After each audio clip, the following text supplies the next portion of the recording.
Shalom, selamat malam teman-teman. Shalom. Shalom, selamat Shalom. malam. Shalom. Shalom itu damai sejahtera bagi kamu ya. Damai sejahteraku kuberikan kepadamu, katanya ya. Tidak seperti yang dunia berikan kepadamu.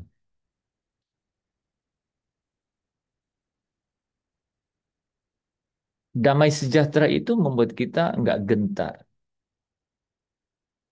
Damai sejahtera itu membuat kita nggak eh, takut. Nah, kalau memang damai sejahtera itu diberikan, terus kenapa kita diminta untuk menderita ya? Ya, mungkin saya bagus karena pertanyaannya Iko waktu itu menyambung memang materi Senin Selasa kita minggu lalu yang sudah mau masuk ke dalam bagian-bagian yang lebih apa ya, lebih praktis, itu lebih praktis, lebih praktis. Nah, teman-teman coba renungkan pertanyaan ini ya, karena pertanyaan Iko waktu itu pertanyaan yang jujur ya. Seorang muda yang harusnya melihat masa depan itu ceria, ya, terang benderang, tiba-tiba disambut dengan satu jargon ikut menderita. Uh, Dia pasti bilang orang tua dari kampung tidak ada, ya, tidak ada pesan seperti itu, ya. Ini kenapa tiba di sini, ya? Tiba-tiba mendapat eh, kalimat-kalimat yang bisa membuat apa ya? Paling tidak gamang gitu ya. Ada orang loh yang ada orang nih teman-teman ya yang tidak memikirkan ya sehingga dia larut ikut saja. Tapi ketika orang bubar di tengah jalan, dia malah bingung karena dia belum tahu apa ini maksudnya, dengan siapa dia berjalan gitu. Nah, jadi kita tidak boleh seperti bebek ya, kemana ya, yang di depan jalan ikut gitu. Apalagi seperti babi tuh yang di mana tuh? Giraz, ya. Satu loncat ke jurang semua ikut. Ini penting teman-teman ya. Karena ketika saudara tahu fondasinya ini, saudara akan benar-benar menikmati suka damai sejahtera yang eh, sempurna gitu. Damai sejahtera yang sempurna itu. Apakah fatalisme itu ajaran Kristen? Gitu. Apakah fatalisme itu eh,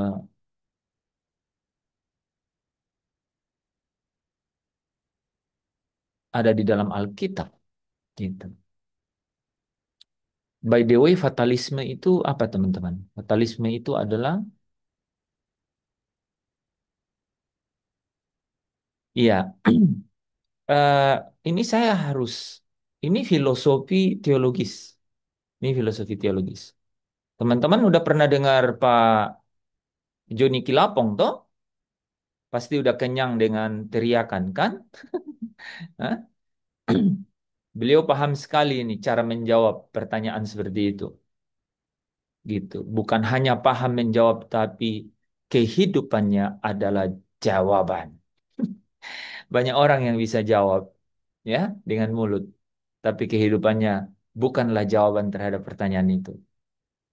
Ini penting untuk anak-anak muda ya. Yang tua kadang-kadang dia bilang begini, kalau hidupnya menderita dia bilang, memang sudah betul tuh. Saya juga menderita sekarang. Nah itu. Ya, bisa begitu jawabannya kan? Kalau yang udah tua loh. Ya, kalau yang masih muda justru justru dia bertanya. Kenapa? Karena seolah-olah Pak berbeda ya dengan eh, apa? Ada satu hal yang lain di dalam benak pikirannya yang seolah-olah itu berbeda gitu. Seolah-olah berbeda arah ya, berbeda arah. Kok tandanya itu berbeda gitu. Nah, itu memang perlu perlu dipahami, perlu di perlu di eh, benar-benar diselami gitu. Apa yang sesungguhnya, ya? Begini teman-teman. Sejak awal, pada mulanya, Allah itu menciptakan segala sesuatu itu baik. Bahkan kebaikan itu dia sebut sungguh amat baik. Dan Allah membuat satu dinamika kehidupan yang benar-benar dinikmati tanpa rasa takut, tanpa rasa getir, tanpa rasa eh, gelisah gitu, tanpa rasa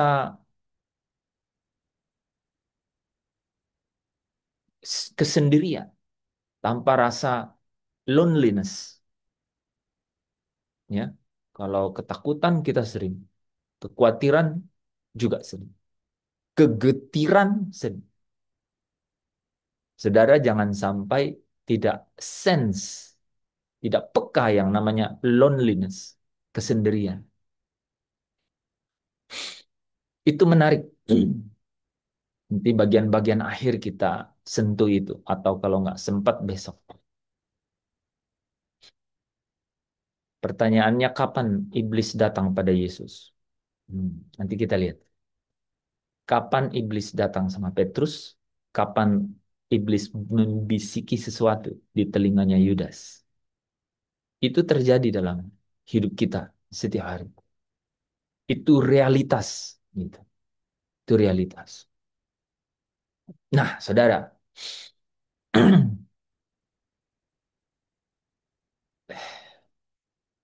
faktanya kejadian pasal 3 katakan bahwa manusia memilih jalannya sendiri. Itu. Manusia memilih jalannya sendiri. Jalannya sendiri itu adalah kehendaknya. Kehendaknya. Nah, kehendaknya ini, saudara, itu pasti ada sesuatu yang mendorong kehendak itu. Nah, itu yang penting. Ada sesuatu yang mendorong kehendak itu. Apakah kehendak untuk ya, untuk melanggar perintah itu dari manusia, ya, atau sesuatu yang lain, atau sesuatu yang lain. Nah, kalau itu dari manusia, maka konsekuensinya harus ditanggung oleh manusia itu. Betul? Tetapi kalau dari yang lain, maka Allah itu harus adil. Gitu. Ya, Allah harus adil. Allah harus adil. Nah, saudara tahu kan bahwa sebelum manusia diciptakan, Helel bin Sahar, ya, Lucifer, ya, itu sudah jatuh, dikatakan jatuh dari langit, jatuh dari langit. Secara singkat ya saudara ya, nanti lain kali, lain waktu saudara ingatkan saya untuk bahas itu. Saya sampai pada satu kesimpulan ya saudara ya, bahwa langit-langit ini ya dalam bahasa Yunani Ouranos, di dalam bahasa Ibrani itu Samayim ya, memang bertingkat-tingkat, memang bertingkat-tingkat. Jadi ketika iblis itu jatuh dari langit, itu langit yang mana? Gitu. Nah, Alkitab membuka tabir itu. Kitab para nabi eh, memberikan satu eh, gambaran, gambaran, gambaran bahwa Allah itu bertahta di atas langit, ya. Jadi dia bertahta di atas di atas langit, di atas langit. Jadi langitnya bertingkat-tingkat. Tetapi tetapi Allah sendiri memberikan wahyu kepada Yesus, ya, kepada Yesus, ya.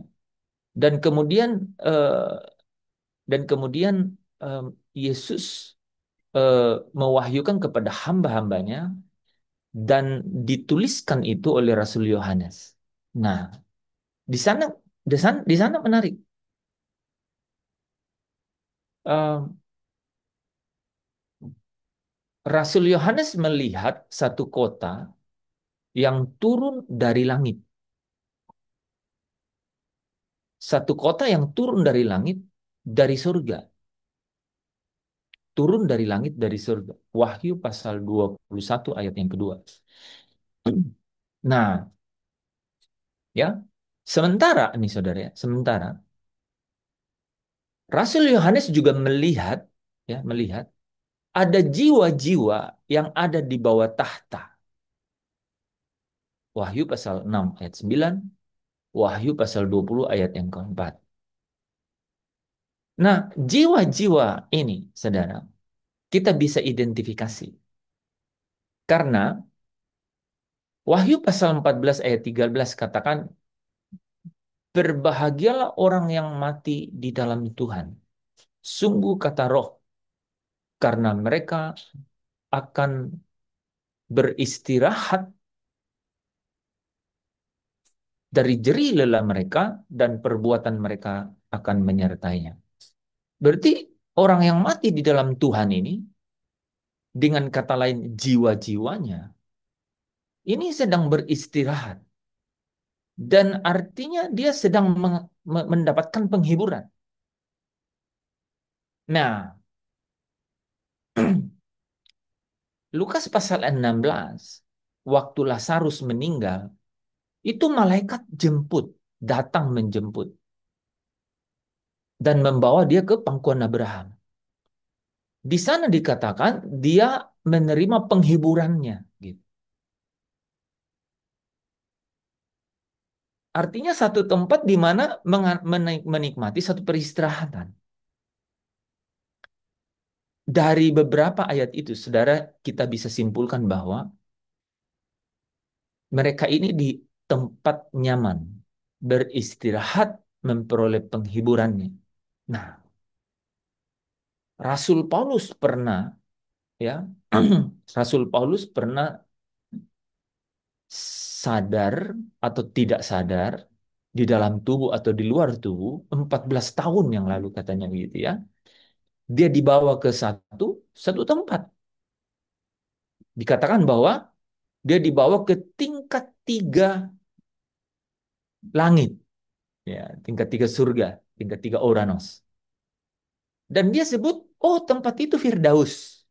Hmm, kita akhirnya bisa tahu, oh tempat jiwa-jiwa itu ketika sudah meninggal, dia itu ketika dia mati dalam Tuhan, maka dia pasti ke tingkat 3 surga, tingkat 3 langit, yaitu Firdaus. Saudara udah dapat 2 kan? Tingkat tingkat yang paling atas itu, ya, sorry, tingkat 3 itu Firdaus. Tingkat 3 langit, tingkat 3 surga itu Firdaus. Dan tingkat 3 ini dikatakan ada di bawah tahta, ada di bawah tahta. Sekarang saya tanya saudara, siapa yang sudah ada di tahta sekarang ini? Tuhan Yesus. Tuhan Yesus. Ya, Ibrani 1 ayat 3, di berapa? Yohanes 1 ayat 18, di mana lagi? Ibrani 12, ya. Di 1 Petrus juga ada ya. 1 Petrus, ya, ya. Naik, duduk di sebelah kanan. Nah, ya. Jadi jadi ada nih ya, ada tahta saudara, ada tahta. Ya. Nah, sementara waktu Yerusalem baru itu, ya, Rasul Yohanes lihat Yerusalem baru itu turun dari surga, turun dari langit. Nah, berarti di atas tingkat 3 ini kan ada tingkat 1 dan tingkat 2, ya kan? Ada tingkat 1 dan tingkat 2. Nah, kita bisa tahu nih bahwa oh tingkat satunya ini pasti tempat di mana Bapa itu ada. Bapa kami yang di langit. Bapa kami yang di surga. Bapa kami yang di surga. Lalu Yesus bilang begini, aku pergi, kan aku pergi, ya. Di rumah Bapakku banyak tempat tinggal. Aku pergi ke situ untuk menyediakan tempat bagimu. Kalau aku telah menyediakan tempat bagimu, aku akan datang kembali. Berarti tempat yang kedua, tempat yang Yesus maksud ini belum ada. Sorry, belum selesai tempat yang Yesus maksud ini. Belum selesai. Belum selesai. Terus kita jadi berpikir, ini berarti tingkat dua ini apa? Nah, agak mudah. Karena ketika di Wahyu 21 dikatakan, dan aku melihat kemah Allah turun dari langit. Dari Allah. Jadi langsung disebut ya. Gitu. Yaitu kota Allah, Yerusalem yang baru. Nah, jadi bisa kita simpulkan, saudara, bahwa tingkat dua ini adalah kota Allah, yaitu Yerusalem yang baru. Jadi tingkat satu itu, waktu Yesus katakan berdoalah demikian, Bapa kami yang di surga, emang cuma ada satu surga atau satu tingkat itu, yaitu di mana Bapa ada. Tidak pernah, kita pun tidak akan pernah ke situ. Karena itu adalah terang yang tak terhampiri. Nggak pernah, tidak akan pernah. Itu terang yang tak terhampiri. Gitu. Tidak ada seorang pun yang telah naik ke surga kecuali dia yang telah turun dari surga. Nah, waktu Yesus turun dari surga ya dari situ juga. Dari situ. Yesus sebelum Yesus eh, bangkit dari kematian, Firdaus itu juga tidak ada. Tingkat tiga langit itu nggak ada. Jadi kalau orang mati kemana? Orang mati sebelum Kristus mengalahkan maut dan pegang kunci kerajaan maut. Itu semua orang mati tinggal di Seul namanya. Dunia orang mati tinggal di situ. Makanya ketika Kristus, kalau orang tahu cerita ini ya, orang tuh tahu banget, waduh, luar biasa ya gitu, ya.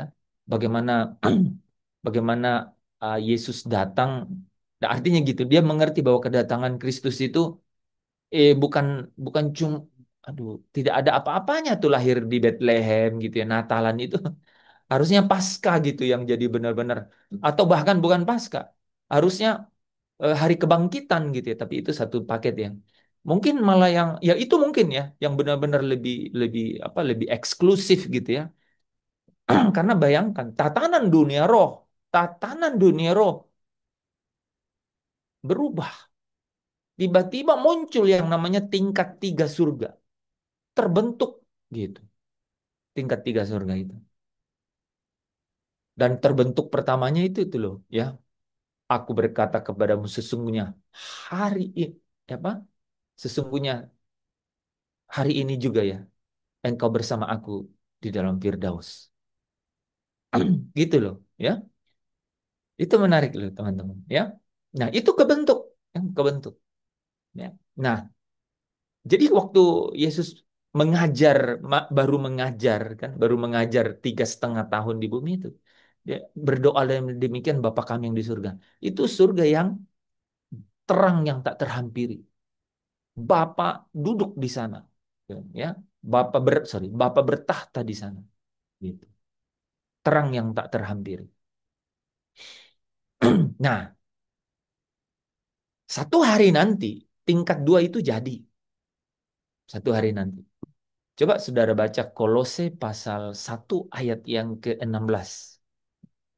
Di situ tiba-tiba muncul singgasana. Sebelumnya itu tidak ada. Gitu. Kan? Kolose 1 ayat 16. Kolose 1 ayat 16, karena di dalam dialah telah diciptakan segala sesuatu yang ada di surga dan yang ada di bumi, yang kelihatan dan yang tidak kelihatan, baik singgasana maupun kerajaan, baik pemerintahan maupun penguasa. Segala sesuatu diciptakan oleh Dia dan untuk Dia. Itu menarik saudara. Jadi new creation itu, ciptaan yang baru itu tuh muncul di situ. Gitu. Karena apa? Karena kota Allah itu, Yerusalem yang baru, Yerusalem surgawi itu terbentuk di situ. Nah, ada yang menarik menurut saya. Jauh sebelum itu terjadi, itu Abraham, ya. Abraham itu udah melabuhkan pandangannya ke situ. Ya, coba kita baca Ibrani pasal 11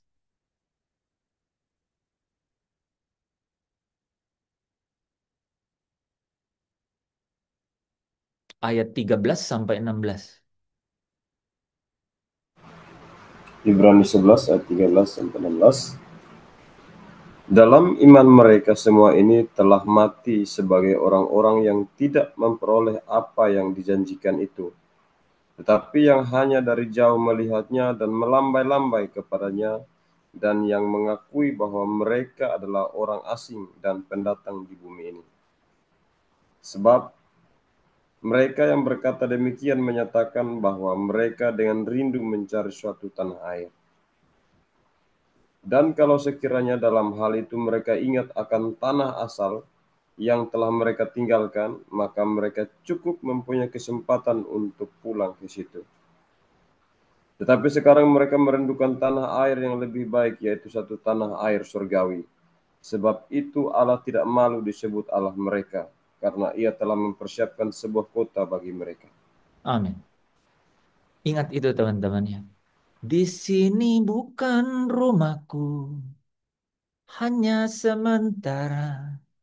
Tempatku ada di sana, di rumah Bapa. Nah, saudara kan lebih presisi sekarang kan. Pasti pada saat seperti saya nyanyi lagu itu kan. Tempatku ada di sana, di rumah Bapa. Oh, sebenarnya bukan rumah Bapa, ya, itu adalah di kota Allah itu. Jadi mereka merindukan tanah air surgawi, itu adalah kota Allah itu. Boleh tambah satu ayat lagi ya, Ibrani 13 ayat 14.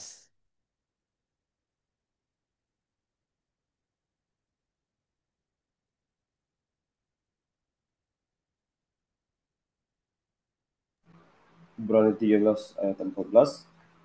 Sebab di sini kita tidak mempunyai tempat tinggal yang tetap, kita mencari kota yang akan datang.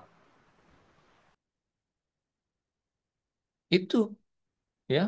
Jadi sebenarnya kehidupan seorang yang mengikut Yesus itu dia harus punya eh, Simeon, Simeon, tanda. Ya, dia harus punya mercusuar yang tahu persis kemana harus berlabuh itu. Nanti kita bahas terus kita ngapain di sini ya.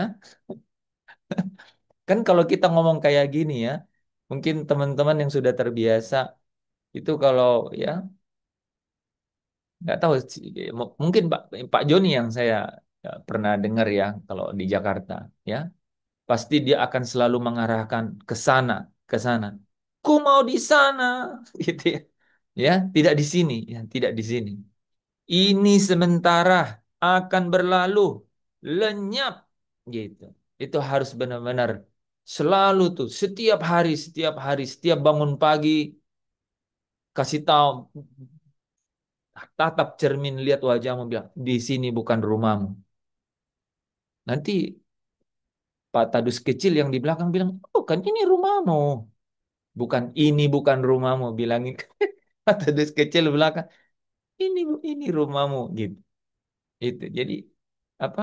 Kodrat kodrat apa ya, kodrat kedagingan kita itu masih karena memang saudara tahu nggak kenapa begitu? Saudara tahu nggak? Karena dia memang di sini. Itu debu tanah. Tubuh ini nggak bisa pulang ke sana, memang di sini. Jadi pantas kalau bilang bukan di sini. Jadi memang di dalam tubuh kita ini kita sedang mengorkestrasi satu dinamika yang luar biasa. Ya, makanya saudara tangkap ini ya, kau telah mencapai tujuan imanmu, yaitu keselamatan jiwamu. Jadi memang yang diselamatkan tuh jiwa. Memang tubuh itu akan diganti. Makanya sekarang kalau kita sedang bersih tegang, bersih tegang sama tubuh kita, itu bukan hal yang rahasia, bukan. Justru justru kita harus sesadar-sadarnya itu. Itu justru itu. Ketika kita lebih sadar mengenai itu, Maka ketika kita lihat realitas kehidupan, kita mampu untuk apa? Untuk keluar dari apa? Cengkraman atau tekanan gitu. Kita bisa keluar dari situ gitu. Dan akhirnya apa? Akhirnya kita yang mengorkestrasi, kita yang apa? Kita yang sesungguhnya itu yaitu manusia batinnya kita. Itu yang kemudian bergerak dan mengendalikan ya kapal besar itu gitu ya. Nah, jadi di sini kita tidak punya tempat tinggal yang tetap. Saya bilangin,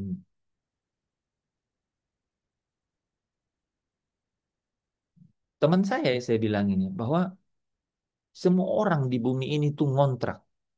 Semua orang ngontrak. Gitu. Ada yang ngontraknya 60 tahun memang. Tapi setelah itu dia pergi. Ya, itu saudara mungkin kenal kalau kita ya ada namanya Ciputra ya.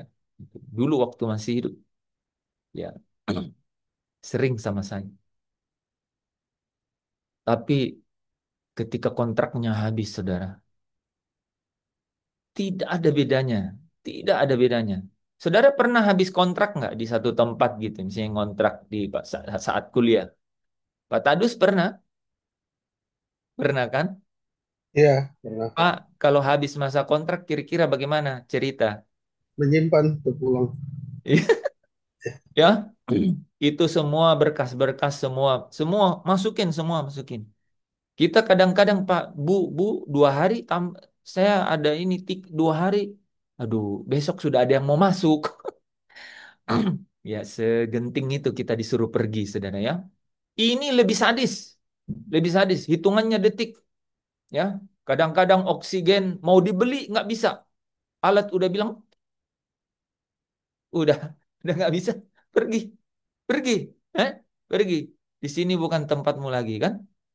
Roh meninggalkan jiwa, Sak, rohnya meninggalkan jiwa, kontrak selesai. Jadi di sini ya, di sini itu kita tidak punya tempat tinggal yang tetap, ya. Ini buat yang cewek-cewek ya. Kan kadang-kadang cewek gitu, cari cowok yang udah punya rumah. Hmm? Dibilang di sini kita nggak punya tempat tinggal yang tetap, itu malah malah bikin cowok stres. Seumur hidupnya dia cari duit, setelah itu dia tidur di dalam rumah itu menunggu kematiannya.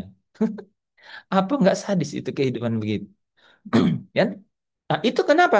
Karena dia nggak mengerti kebenaran. Gitu. Kebenaran mengenai apa ini, Pak? Di sini kan banyak kebenaran. Kebenaran yang lain adalah kebenaran yang relatif. Tapi kebenaran yang absolut dan mutlak itu adalah kebenaran yang berakhir di dalam hidup yang kekal. Itu kebenaran. Kebenaran itu teruji dari akhir dari akhir dari kebenaran itu, yaitu hidup yang kekal. Dan hidup yang kekal itu hanya ada di dalam anaknya. Yang tidak mengenal anak tidak punya hidup. Itu bahasa lain bahwa itu bahasa lain dari di bawah kolong langit ini tidak ada nama lain yang olehnya manusia diselamatkan. Ya, itu filosofinya dalam sekali. Makanya filosofi yang terdalam itu adalah filosofi teologis. Ya, filosofi kan ilmu mencari kebenaran, sudah. Dan kebenaran itu bisa lewat nalar. Makanya kadang-kadang orang menguji kebenaran itu pakai nalar. Karena nalarnya nggak nyampe, kenapa nggak nyampe? Ya, nalarnya nggak nyampe sehingga dia nggak bisa mengerti kebenaran yang bahwa hanya di dalam anak ada hidup yang kekal. Kenapa nggak nyampe? Ya karena tidak ada bapa yang memberitahukan kepadanya kan? Gitu. Ya, hanya bapa yang mengenal anak. Gitu.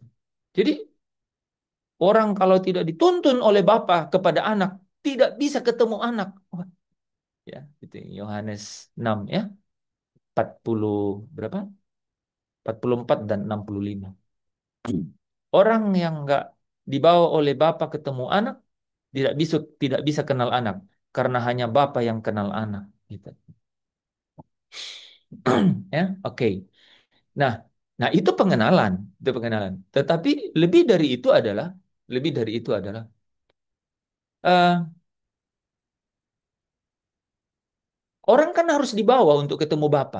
Nah, Hanya anak yang bisa membawa orang ketemu Bapa, gitu. Dan tidak ada yang mengenal Bapa kecuali anak, gitu ya. Dan kepadanya anak mau yang kepada siapa anak mau menyatakannya, ya. Matius 11 ayat 27. Itu filosofi teologis yang luar biasa, ya. Nah, saudara yang dikasih dan disayang Tuhan, ya. Sekalipun di dalam penderitaan badani. Oh, saya sekarang tambahin ya supaya agak-agak jelas, ya. Jadi orang yang eh, eh, sedih dalam hatinya itu bukan penderitaan yang dimaksud, ya. Yang dimaksud di sini adalah penderitaan badani, gitu ya. Oke. Nah, teman-teman, ya. Jadi sebelum segala sesuatunya itu atau pada mulanya itu Allah menciptakan segala sesuatunya itu baik, gitu. Sungguh amat baik. Dan rancangannya adalah rancangan damai sejahtera, bukan rancangan kecelakaan, gitu. Ya. Tetapi, ya, tetapi fakta bahwa manusia, ya, manusia melanggar perintah, maka apa? Maka dengan apa? Satu manusia ini, maka dunia masuk ke dalam dosa. Coba baca Roma pasal 5 ayat yang ke-12.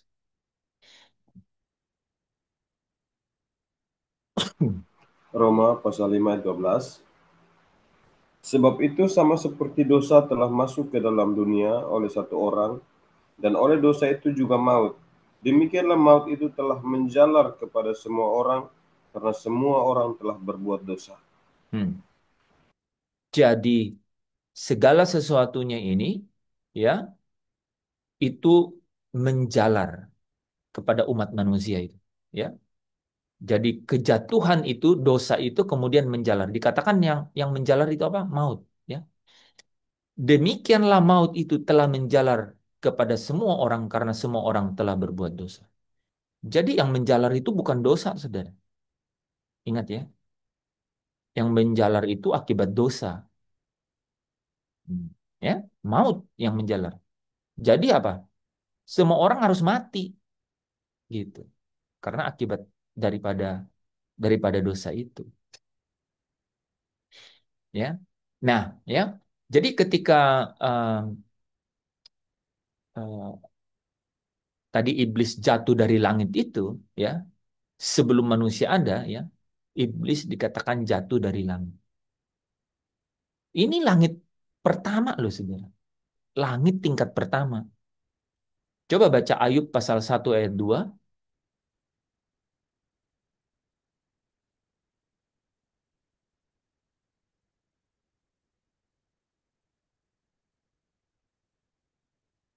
Ayub 1 ayat yang kedua.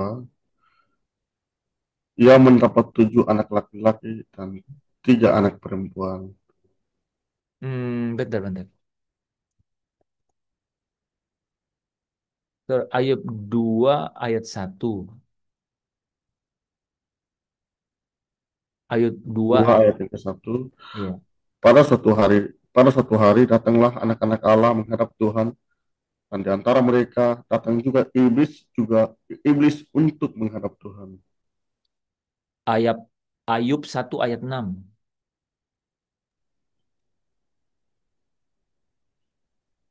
Pada suatu hari datanglah anak-anak Allah menghadap Tuhan, dan di antara mereka datanglah juga iblis. Ya. Jadi Ben Elohim, anak-anak Allah, makhluk surgawi itu, ya. Mereka anak-anak Allah, gitu, ya. Itu iblis itu anak-anak Allah juga, gitu. Tetapi ketika dia jatuh, maka ya melekatlah namanya sang pendurhaka, dia bolos, ya, Satan, ya, ular tua, ya, itu Helel bin Sahar. Nah, dia dari situ sama kan, sama-sama dengan Ben Elohim yang lain, anak-anak Allah yang lain, gitu. Dia jatuh ke bumi, ya, dibilang jatuh dari langit, Ya. Nah, bentar. Bentar. Jatuh dari langit. Nah, ya jatuh dari langit itu maksudnya Uranus surga kan gitu. Nah, tadi kita udah jelaskan ya, ada tingkat satu, tingkat dua, tingkat tiga, surga ya, surga. Nah, sekarang saudara ada bumi. Bumi ini disebut langit yang pertama dan bumi yang pertama. Kalau tadi itu tingkat tiga surga, ya kan? Ya, tingkat dua surga, tingkat satu surga. Terus di bawah ada langit yang pertama dan bumi yang pertama. Ya. Jadi dilemparkan ke bumi. Nah, kejadian tiga, iblis bilang sekali-kali kau tidak akan mati. Sumber masalah. Manusia itu punya kehendak, tapi apa? Kehendaknya ini dibuahi nih, ya, ya, diintimidasi dari luar sehingga apa? Sehingga eh, manusia ya ya, memilih sesuatu yang kemudian membuat dia melanggar perintah. Nah, oleh satu orang dosa masuk dalam dunia dan dosa ini, dosa ini apa katanya? Akibatnya maut, kan? Semua orang telah berdosa dan telah kehilangan kemuliaan Allah, ya. Dan upah dosa itu adalah maut, ya. Dan maut ini menjalar dan maut ini menjalar, ya, kepada umat manusia, ya, kepada umat manusia. Nah, saudara, bukan hanya manusia, tapi tempat di mana manusia hidup ikut terkutuk, terkutuklah tanah. Wow. Pernah nggak saudara eh, melihat membaca bahwa Adam dan Hawa itu terkutuk? Coba jawab singkat. Nggak pernah kan? Yang dikutuk itu tanah, yang dikutuk itu ular, Ular. gitu. Ada lagi orang yang bilang itu ular yang di kejadian itu ini simbolik metafora. Oh, jelas-jelas dia berjalan di debu, di tanah gitu kan. Dan dibilang kakimu tidak akan ada lagi kan? Real ular gitu, ya kan? Nah, oke. Jadi yang dikutuk itu bayangkan saudara, yang dikutuk itu di luarnya manusia loh. Yang masalah buat manusia adalah dia melanggar. Nah, keseluruhan hal ini, saudara, keseluruhan hal ini itu ada di mana akibatnya nih? Akibatnya ada di mana? Akibatnya adalah ada di dalam tubuh manusia, ya. Kamu akan mati, gitu. Kamu akan mati. Nah, saudara tahu bahwa seketika itu nggak mati itu manusia. Bahkan lihat nggak, malah Allah datang dan kemudian memberi dia apa? Kulit binatang kan? Untuk menutup kemaluannya. Karena mereka udah melihat bahwa mereka malu. Mereka telanjang. Allah datang menutup. Jadi kelihatan, ya, seketika setelah manusia itu jatuh, Allah itu datang. Allah itu datang. Tetapi kan Allah itu memiliki tatanan gitu. Allah memiliki tatanan gitu. Dia adil di dalam kasihnya. Dia bermurah hati di dalam keadilannya gitu. Ya kan? Sehingga dia harus menempuh, ya, kutempuh perjalanan, ya. Harus menempuh proses, ya, yang harus dilewati supaya apa? Supaya dia menyatakan keadilan, supaya dia menyatakan kasihnya di dalam keadilan. Makanya mungkin saudara sering dengar kan, salib itu adalah, ya, salib itu memuaskan keadilannya Bapa, gitu. Ya, memuaskan keadilannya Bapa. Salib itu. Nah, saudara, jadi tadi ya, kata-kata tadi penting banget ya. Mana tuh? Yang Roma tadi, ya, dikatakan maut, maut itu telah menjalar kepada semua orang karena semua orang telah berdosa. Saya tanya, kalau dibilang maut itu maksudnya apa? Kematian, Ya, mati itu maksudnya apa? tidak kekal, tidak panjang umur. Tidak kekal, tidak panjang umur. Ya, apa itu? Tidak terhubung. Terbatas, Bukan, tidak kekal. mati telah menjalar kepada semua manusia. Realnya gini, Ja- teman. Jadi fana. Iya, apa itu fana? Nih, terlepasnya roh dari tubuh. Nih, ini saya mau menuju terlepasnya roh dari tubuh. Mati itu, orang mati itu ketika rohnya meninggalkan tubuhnya, mati. Gitu. Kan? Ah, menurut admin, mati itu tidak bernafas. Betul juga. Ya, ya kan ada lagunya. Ada yang ingat lagunya. Pernah dari raga, baru ku sadari betapa jalannya ini. Nah. Apa? Dalam. Jangan diketawa-ketawa ya nanti. Untukku dalam kenangan, kenangan Tuhan. Oh,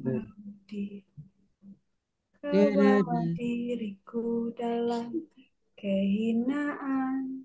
Iya. Andaikan sekarang masih ada kesempatan, kini tinggal satu sisa peringatan. Ya kan di situ diceritain loh cara mati di lagu itu. Ya kan? Ya kan di bait-bait awalnya itu kan diceritain gitu. Ketika apa? Lepas dari raga itu mati. Nah, di sini saya mau masuk di sini, saudara. Oke? Saya mau masuk di sini. Cara untuk menyelesaikan masalah ini, gimana caranya? Cara untuk menyelesaikan masalah ini. Caranya itu cuma satu. Yesus juga mati. Yesus mati dan kemudian apa? Dia mengalahkan kematian itu. Ya, dengan apa? Dengan kebangkitan. Ya, dengan kebangkitan. Makanya Paulus bilang, yang ku kehendaki adalah persekutuan dalam penderitaannya. Ya. Yang ku kehendaki adalah mengenal dia dan kuasa kebangkitannya. Supaya aku beroleh, sorry. Supaya aku apa? Supaya pada akhirnya aku apa? Aku dibangkitkan dari antara orang mati. Jadi memang harus ada caranya, ada modelnya, gitu.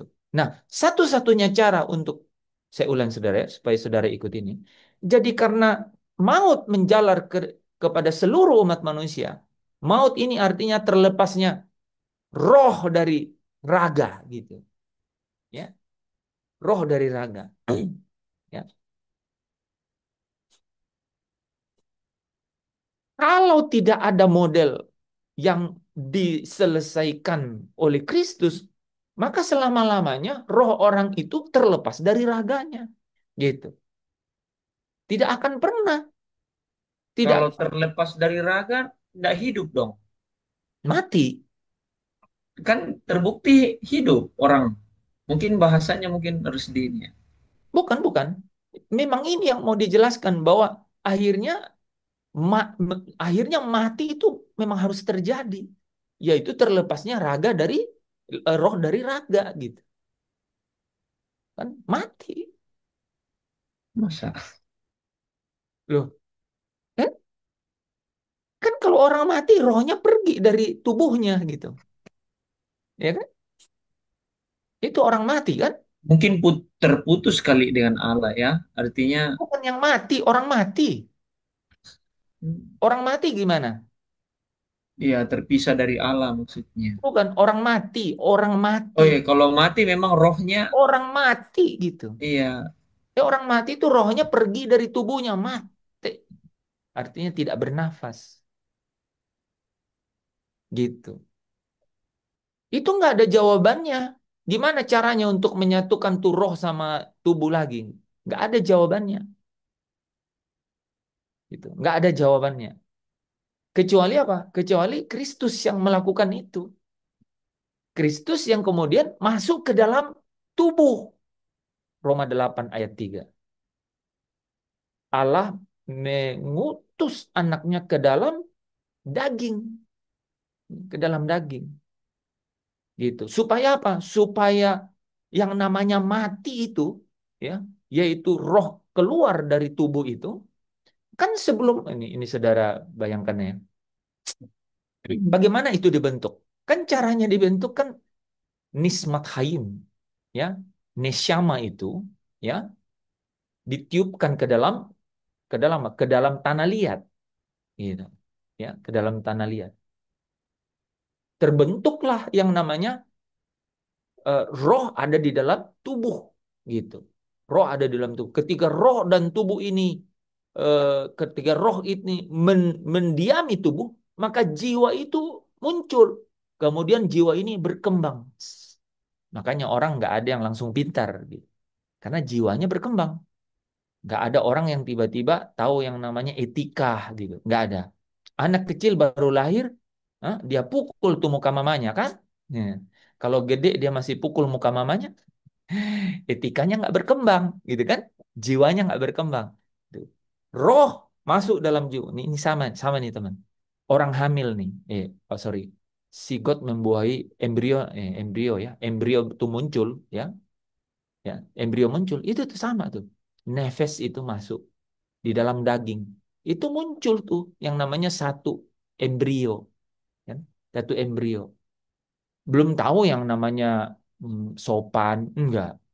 Apalagi kasih salam, belum. Kan? Baru roh di dalam daging. Tuh, mulai gerak-gerak. Hmm, Gitu kan? Ya, sebenarnya belum gerak. Tuh, ini udah jadi nih. Anaknya udah jadi 2 minggu. Tik, tik. Ya, jantungnya ada, gitu kan? Setelah itu mulai gerak-gerak. Ya, minggu tertentu baru mulai gerak loh. Sebelumnya belum gerak. Emang udah mulai ucapin salam di dalam perut? Belum. Kan? Itu jiwa tuh, jiwa. Jiwa itu pikiran, perasaan, gitu. Tapi perasaan mulai. Tapi tahu nggak perasaan anak-anak gimana caranya? Ya apa-apa nangis, ya kan? Ya, apa-apa nangis. Nah, itu perasaannya. Ya. Nah, saudara balik ke poin ini ya. Ini semua ada hubungannya, ya.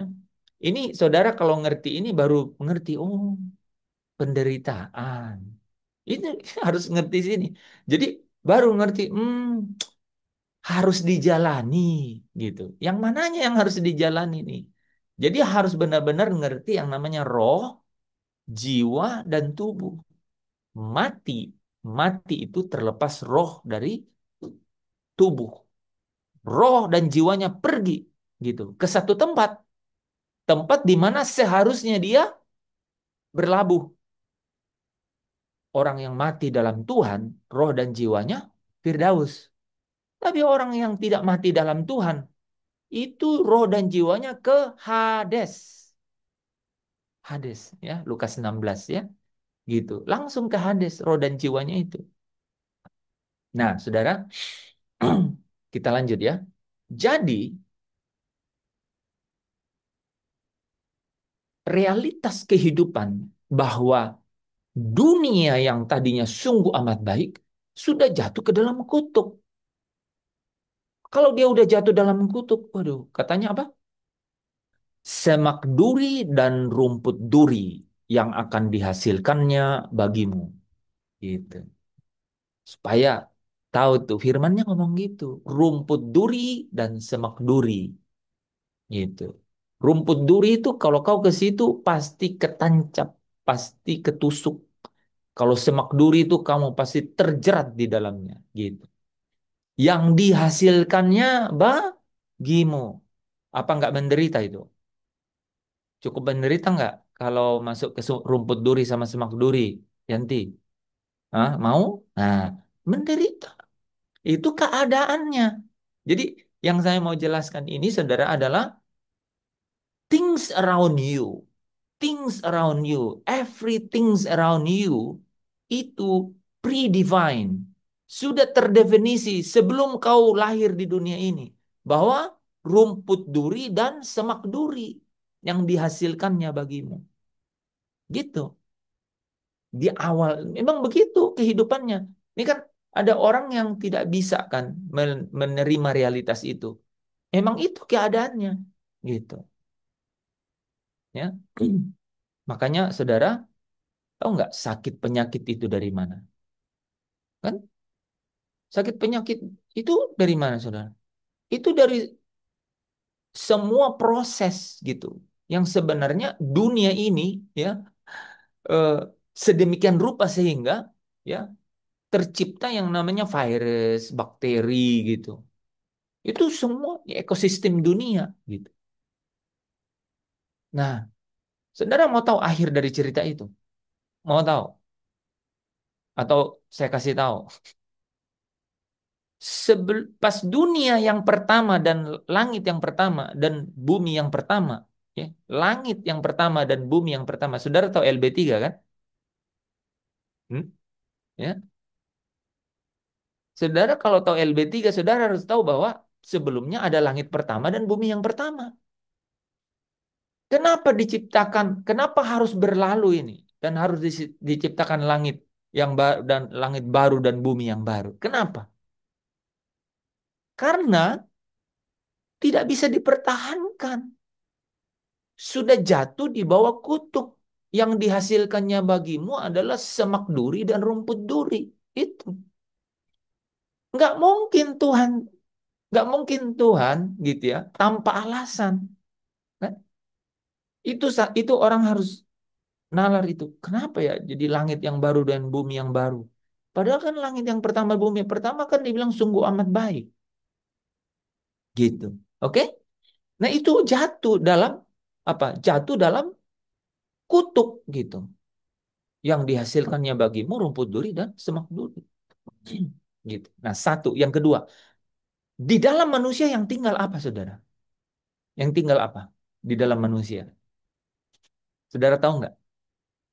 Yang tinggal dalam manusia itu apa? Sinful nature. Kodrat tadi yang dibuahi iblis, ya, itu tinggal di dalam daging, gitu. Yang memiliki hukum. Saya ulang ya.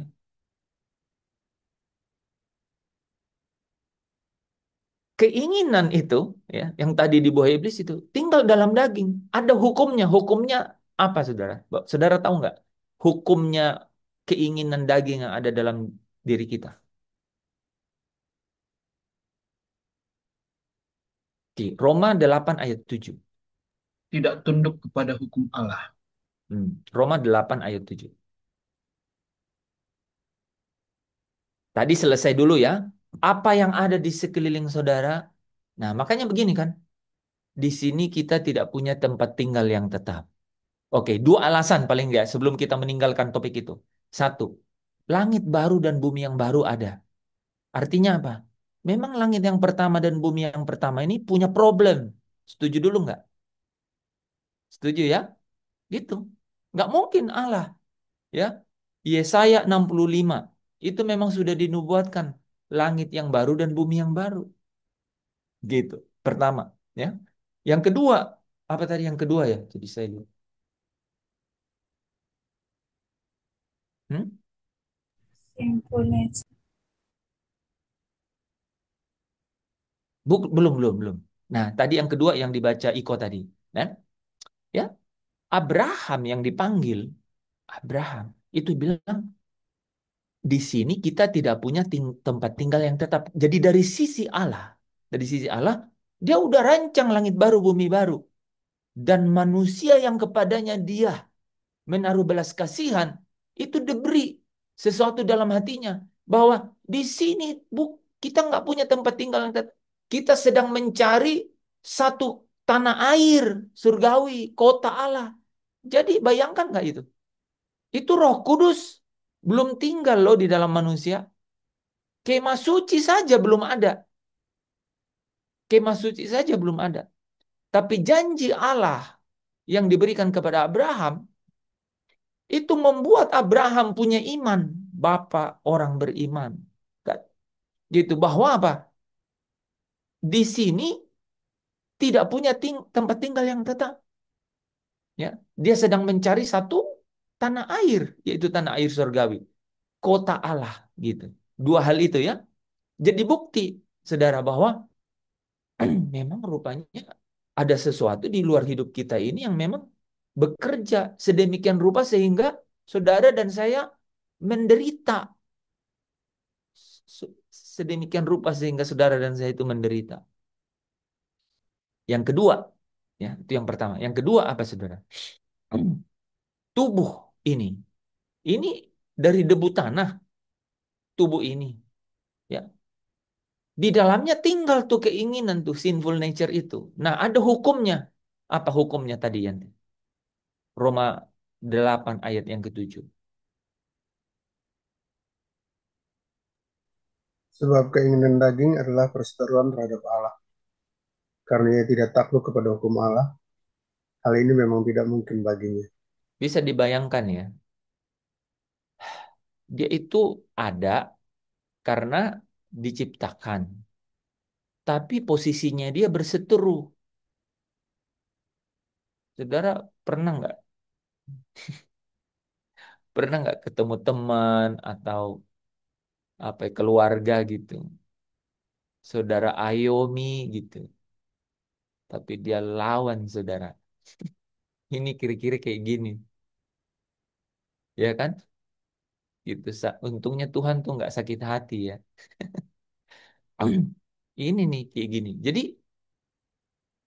keinginan itu dia nggak tunduk pada hukum alam, pada hukum yang pada Allah yang menciptakan dia tuh.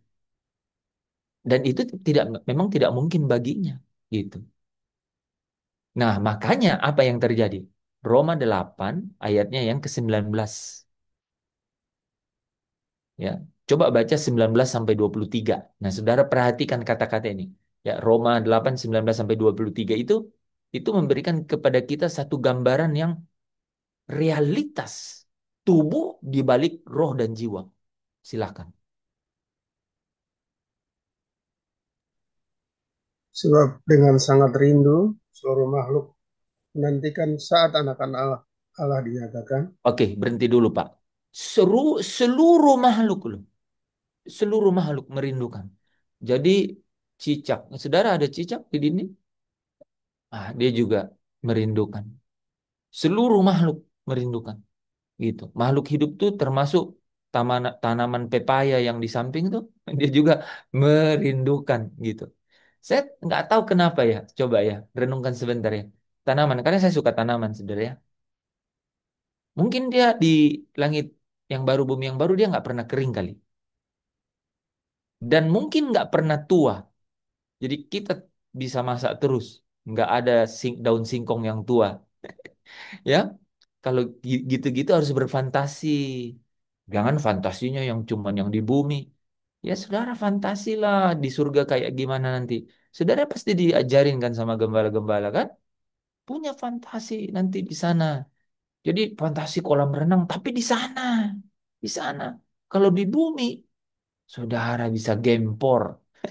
Ya, gitu. Punya fantasi di sana. Kan? Orang lain, orang dunia bilang kurang wajar orang seperti, ya, nggak apa-apa. Gitu. Lanjut Pak Tadus. Jadi semua makhluk. Karena seluruh makhluk telah ditaklukkan kepada kesia-siaan. Ah, sebentar. Ya, nggak enak bacanya ya Pak Tadus ya. Semua makhluk telah ditaklukkan kepada kesia-siaan. Jadi apa saudara? Apa? Menderita. Jadi rumput duri, semak duri. Terus apa? Makhluknya ditaklukkan kepada kesia-siaan. What what else less? What else rest? Apalagi yang sisa kalau gitu? Ada yang sisa. Silakan.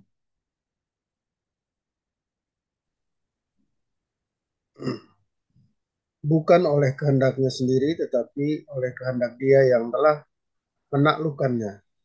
Tetapi dalam pengharapan, karena Bentar-bentar, Pak. Itu udah klimaks balik. Bayangkan nggak, saudara? Bukan karena saudara mau. Ya kan? Kan ditaklukkan. Oke? Jadi terima saja itu dulu. Jadi derita itu bukan sesuatu yang mengada-ada, organik, alami. Sebelum saudara lahir, sudah nunggu di depan pintu. Gitu. Penderitaan itu. Jadi pertanyaannya Iko kemarin, kenapa kita belum lahir dong sudah ada? Ya, kan? Sudah bertahun-tahun mereka ada. Gitu. Gitu. Saya sengaja gini, saudara. Sengaja gini. Jarang orang yang cerita-cerita gini kan. Saya sengaja. Supaya saudara meresapi yang namanya penderitaan. Itu.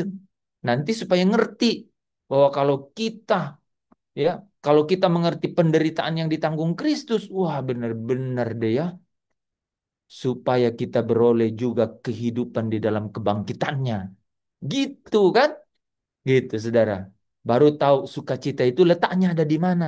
Nggak mungkin damai sejahtera saudara ada di daging. Nggak mungkin sukacita saudara ada di daging. Nggak mungkin. Itu tidak mungkin baginya. Gitu. Jadi saudara harus menjadi orkestrator di dalam tubuh ini. Di dalam manusia ini. Sambil menantikan satu hari nanti. Nanti ini, di ayat ini. Saudara perhatikan ya. Di ayat ini tuh menarik. Ya. Nah, sekarang ada kulminasi, ada titik balik di sini. Titik baliknya silakan, Pak. Tetapi dalam pengharapan, karena makhluk itu sendiri juga akan dimerdekakan dari perbudakan kebinasaan dan masuk ke dalam kemerdekaan kemuliaan anak-anak Allah. Hmm. Sebab kita tahu bahwa sampai sekarang segala makhluk sama-sama mengeluh dan sama-sama merasa sakit bersalin. Dan bukan hanya mereka saja, tapi kita yang telah menerima karunia sulung roh, kita juga mengeluh dalam hati kita sambil menantikan pengangkatan sebagai anak, yaitu pembebasan tubuh kita. Sebab kita diselamatkan dalam pengharapan, tetapi pengharapan yang dilihat bukan pengharapan lagi. Sebab bagaimana orang masih mengharapkan apa yang dilihatnya, tapi jika kita mengharapkan apa yang tidak kita lihat, kita menantikannya Sampai dengan 23 aja, Pak. sampai 23. Iya, makanya saya bilang kok sudah agak-agak lewat. Ya, ujung dari ayat 23 itu, saudara, disebut redemption of body. Redemption, saudara tahu ya, kalau nggak salah. Nah, ini di belakangnya Yanti ada tuh, redeem worship. Saudara tahu nggak arti redeem worship? Saya night worship. Tahu redeem worship? Penyembahan karena penebusan. Gitu. Jadi satu penyembahan yang memahami dalamnya penebusan itu. Itu redeem worship. Nah, redemption of body. Jadi kata pembebasan tubuh itu kalau saudara lihat bahasa Inggrisnya redemption of body. Nah, saudara lihat tadi kan bahwa itu dagingnya itu ditaklukkan kepada kebinasaan. Gitu. Bahkan katanya kita yang sudah dimeterai Roh Kudus, sudah mendapat hak sulung roh, kita juga mengeluh di dalam hati, mengeluh. Paulus bilang apa? Aku manusia celaka. Ya kan? Di dalam batinku, aku suka hukum Allah. Di dalam batinku. Tetapi di dalam anggota-anggota tubuhku ada hukum lain. Hukum lain itu apa?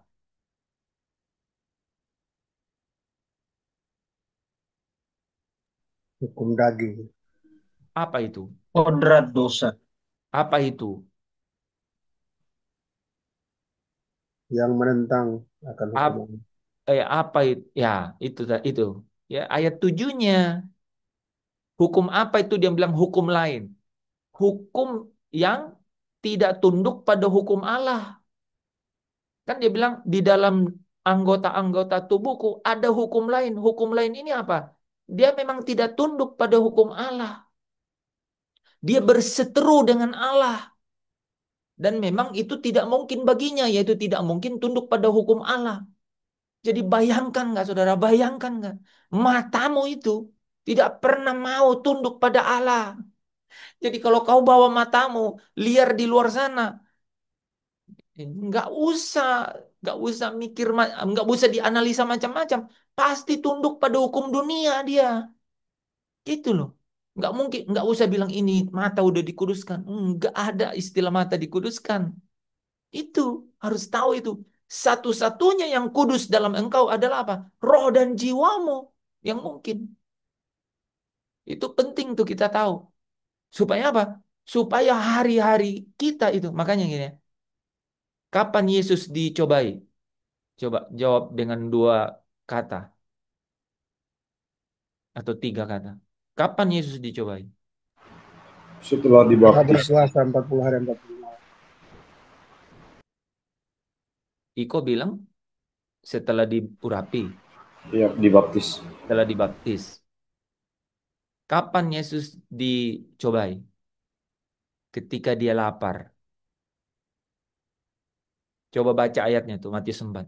Dan ketika dia lapar, iblis datang. Ini penting buat kita ambil tuh, kita ambil gitu. Gitu. Jadi titik-titik saudara ya, keseluruhan kelemahan itu ini ada di tubuh nih. Jadi saudara menderita karena tubuh. Nah, makanya nih, sebenarnya yang dibilang Kristus menderita itu, ya, Kristus menderita itu di tipologinya apa saudara? Di dalam kehidupan manusia. Dia ambil, dia ambil semuanya. Dia disamakan dengan saudaranya. Saudara kalau lihat, oke kita baca, kita baca. Ibrani pasal 5, ya. Saya suka ayat itu karena menurut saya, aduh, bagus ya. Ibrani pasal 5 ayat 7.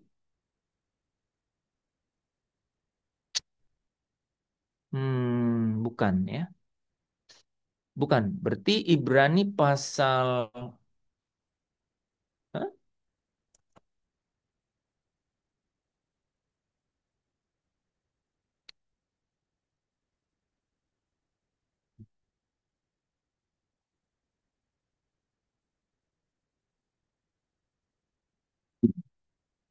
Ya, Ibrani pasal 2. Bagus. Ibrani pasal 2. Oke. Ayatnya yang ke eh, 14 dan 15. Coba. Ibrani pasal 2. Karena anak-anak itu adalah anak-anak dari darah dan daging, Kita tuh. Kita. Ya. maka ia juga menjadi sama dengan mereka dan mendapat bagian dalam keadaan mereka, supaya oleh kematiannya ia memusnahkan dia, yaitu iblis yang berkuasa atas maut. Dan supaya dengan jalan demikian ia membebaskan mereka yang seumur hidupnya berada dalam perhambaan oleh karena takutnya kepada maut. Saudara tahu nggak itu? Manusia itu seumur hidupnya ada di bawah perhambaan karena takutnya terhadap mati. Gitu. Takutnya terhadap apa? Saudara, saudara tahu nggak? Kalau saudara fasilitas cukup, nggak takut apa-apa lah saudara. Tapi, saudara, tapi sehebat-hebatnya orang punya fasilitas dan punya resources, gitu, bisa uang juga, bisa apa saja, bisa kekuasaan, dia takut sama maut, saudara. Ini nih, yang saya suka kata-kata di situ apa, saudara? Dia bilang gini ya, ia menjadi sama dengan mereka dan mendapat bagian dalam keadaan mereka. Dia menjadi sama dengan mereka dan mengambil bagian, ya, ya, mengambil bagian dalam keadaan mereka. Ya, mereka ini siapa? Mereka ini yang seumur hidupnya ada di bawah perhambaan akan takutnya terhadap mati itu. Gitu. Ya kan? Itu diambil, diambil kan. Nah, saudara, ketika Kristus Kristus sudah ambil, sekarang kita lahir nih. Lahir masih sama loh ya. Maut ya menjalar ke seluruh umat manusia, menjalar, kan? Jadi saudara masih bawa itu, ya, masih bawa ketakutan terhadap maut itu bawa, masih bawa. Gitu. Tapi Yesus sudah selesaikan. Disinilah, ya, disinilah Paulus bilang begini. Aku ini manusia celaka. Siapakah yang akan membebaskan aku dari tubuh maut ini? Saudara, jadi ketika dikatakan Kristus itu menderita, dia masuk dalam apa? Bagian yang sama dengan kita. Anak-anak yang dilahirkan dari darah dan daging. Ya, menjadi sama, menjadi sama dengan kita, mengambil bagian di dalam kita. Gitu. Ya, sehingga apa? Sehingga Allah menjatuhkan hukuman di dalam daging itu. Sehingga apa? Keadilannya Allah itu terpuaskan di dalam Kristus. Saya ulang saudara ya. Keadilan Allah yaitu tidak sekali-kali ia membiarkan pelanggaran atau kesalahan itu tidak dihukum, ya.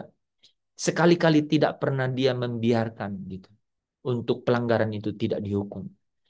Dia menjatuhkan hukuman itu di dalam daging, di dalam tubuh Kristus.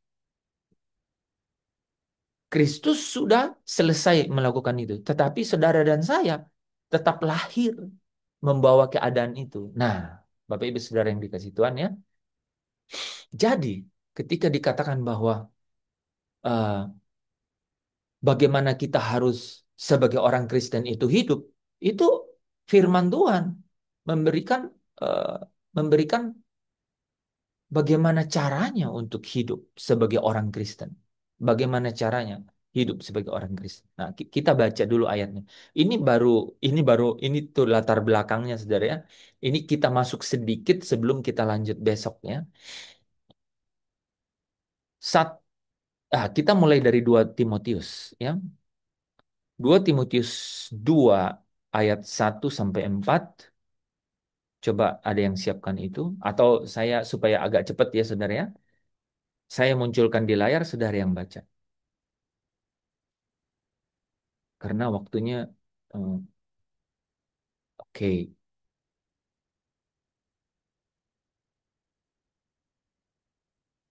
Nah, 1 Timotius 2 ayat 1 sampai 4. Panggilan untuk ikut menderita. Sebab em,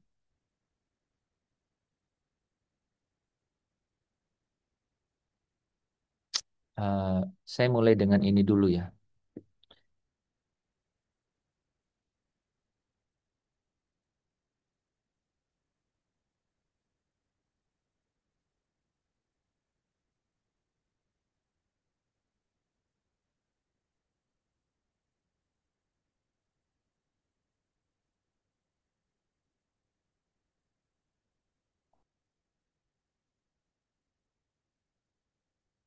Oke, oke, saudara lihat ya. Jadi, ketika kita ikut Yesus kan kita percaya kan, gitu. Kita percaya. Nah, itu karunia. Ya, saudara ingat ya, itu kan karunia. Makanya ini teman-teman ya, eh, ya Pak Pak Tadus, Iko ya, ketemu orang, nih ya, untuk bawa dia kepada Tuhan. Ya, lebih gampang jualan obat tidur, ya saudara ya. Itu ya. Saya dalam pengalaman ministry itu ada orang yang benar-benar orang bisa begitu baik.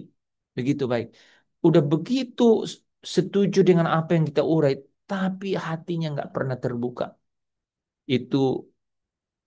Itu bukti bahwa orang yang datang kepada Yesus, kepada Anak Allah, itu hanya Allah Bapa yang bawa dia datang kepada anaknya. Itu bukti. Saudara bisa makanya fungsi kita itu memberitakan Injil, memberitakan Injil. Yang mengaruniakan orang datang kepada anak, kepada Kristus itu Bapa sendiri, gitu, ya. Nah, tapi sehingga kalau kita mendapatkan itu, maka itu adalah karunia, ya kan? Karunia, yaitu karunia ketika kita percaya. Nah, tetapi Alkitab berkata begini, sebab kepada kamu dikaruniakan bukan saja untuk percaya kepada Kristus, melainkan juga untuk menderita, ya, melainkan juga untuk menderita untuk Dia. Ini ayat 30-nya apa ya? Masih koma. dalam pergumulan yang sama seperti yang dahulu kamu lihat padaku. Oh, bagus juga ya. Bagus juga ya. Dan yang sekarang kamu dengar tentang aku. Jadi sebenarnya ini ada contoh manusia di sini, Saudara, yaitu Paulus, ya. Ya, dalam pergumulan yang sama seperti yang dahulu kamu lihat padaku. Gitu. Ya. Oke. Nah, sehingga Saudara kalau lihat 1 Petrus 2 ayat 21 ya, sebab untuk itulah kamu dipanggil, karena Kristus pun telah menderita untuk kamu dan telah meninggalkan teladan bagimu supaya kamu mengikuti jejaknya. Jadi ada jejak ikut menderita. Nah, saya mau loncat dulu ke bawah sini ya. Yohanes 15 ayat 20. Yesus sendiri berkata begini. Ingatlah apa yang telah kukatakan kepadamu. Seorang hamba tidaklah lebih tinggi daripada tuannya. Jadi ingat ya, kita akan mengikut Yesus. Seorang hamba tidaklah lebih tinggi daripada tuannya. Jadi kalau hambanya demikian, kalau tuannya demikian, hambanya juga pasti demikian. Hmm? Jikalau ini kata-kata Yesus, jikalau mereka telah menganiaya aku, mereka juga akan menganiaya kamu. Amin, saudara. Ya, agak sunyi kalau begitu biasanya. Ya, nah makanya di 2 Timotius 2 ayat 1 sampai 4 itu juga ini yang kita bahas juga kemarin ya, 2 Timotius 3 ya. Ada panggilan memang ya. Sebab itu hai anakku, jadilah kuat oleh kasih karunia di dalam Kristus Yesus. Kamu dikaruniai untuk percaya. Apa yang telah engkau dengar daripadaku di depan banyak saksi, percayakanlah itu kepada orang-orang yang dapat dipercayai, yang juga cakap mengajar orang lain. Ikutlah menderita sebagai seorang prajurit yang baik dari Kristus Yesus. Seorang prajurit yang sedang berjuang tidak memusingkan dirinya dengan soal-soal penghidupannya, supaya dengan demikian ia berkenan kepada komandannya. 2 Timotius 3 ayat 12 sampai 13. Memang setiap orang yang mau hidup beribadah di dalam Kristus Yesus akan menderita aniaya. Nah, ini respon ini nih. Jikalau mereka telah menganiaya aku, mereka juga akan menganiaya kamu. Oke, nah baru masuk ke sini nih. Ya, ini nanti tujuannya kita bahas besok ini kan. Ya, di sini ada kata-kata ini nih. Kam, yang bagian yang kamu dapat dalam penderitaan Kristus. Jadi ada bagian, a portion, ada bagian yang kamu dapat. Nanti kita ukur bagian apa yang saudara dapat dalam penderitaan Kristus. Setiap orang dapat bagian. Dan tahu nggak saudara?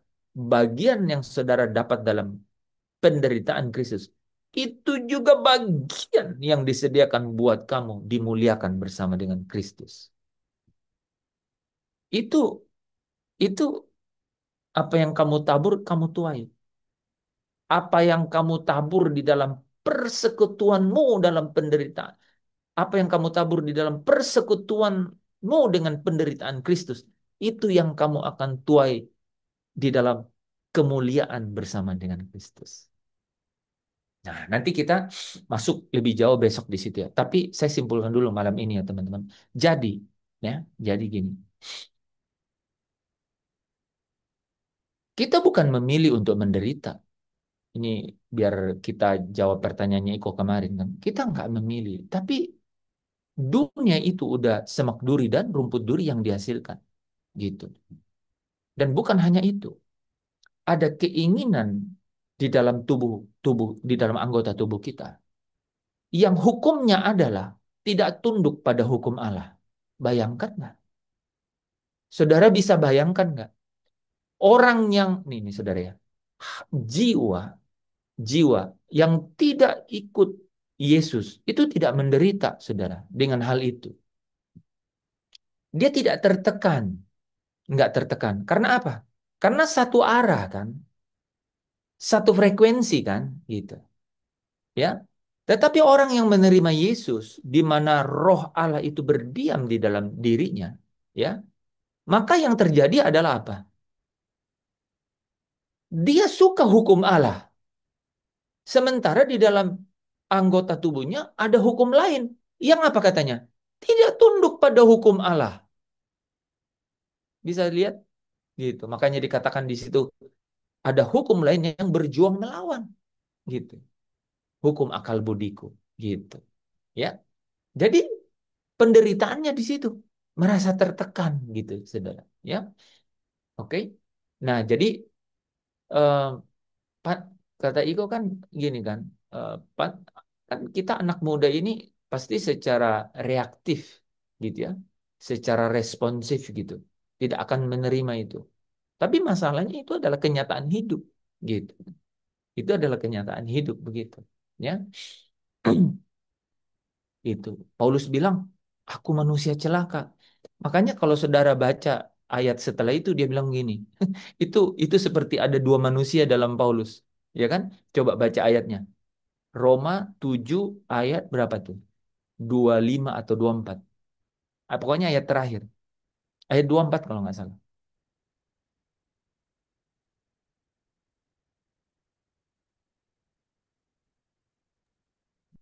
Aku manusia celaka, Ah, setelah siapakah yang setelah akan. itu, setelah itu. 25 Syukur kepada Allah oleh Yesus Kristus Tuhan kita, jadi dengan akal budiku aku melayani hukum Allah, tetapi dengan tubuh insaniku aku melayani hukum dosa. Coba. Orang tuh orang tuh mencoba untuk berkelit gitu ya, untuk oh enggak maksudnya itu dulu waktu Paulus siapa bilang? Enggak. Jadi jadi sadarlah hai kamu bahwa memang begitu keadaannya. Makanya kita diminta berjaga-jagalah gitu. Karena apa? Karena kita ini kita ini ya, kita ini tuh manusia batiniah kita gitu ya. Itu udah dimerdekakan, tapi kita ada di dalam bejana yang sementara, kema yang sementara gitu. Makanya coba baca 2 Korintus 5 ayat yang keempat.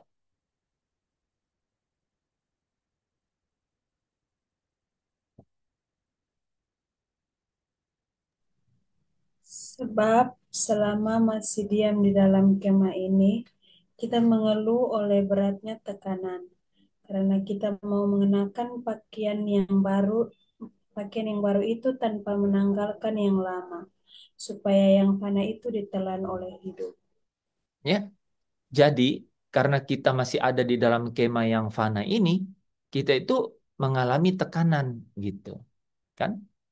Gitu. Kita ingin, kita ingin, tapi ya kita juga masih ada kan pakaian yang lama, gitu. Sehingga tekanan itu ada. Nah, saudara, makanya di dalam 1 Petrus 4 itu dikatakan penderitaan badani, benar-benar penderitaan seperti itu. Besok ya, kalau saudara mau belajar menderita dengan saya banyak versinya, ya.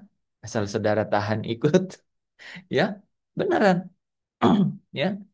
Dan ini ingat ya, ini penderitaan ini nggak dibuat-buat, ya kan? Penderitaannya itu sudah ada, terdefinisi sebelum papa mama kita ketemu, apalagi melahirkan kita. Itu penderitaan itu sudah ada. Tapi syukur kepada Allah di dalam Kristus Yesus Tuhan. Karena apa?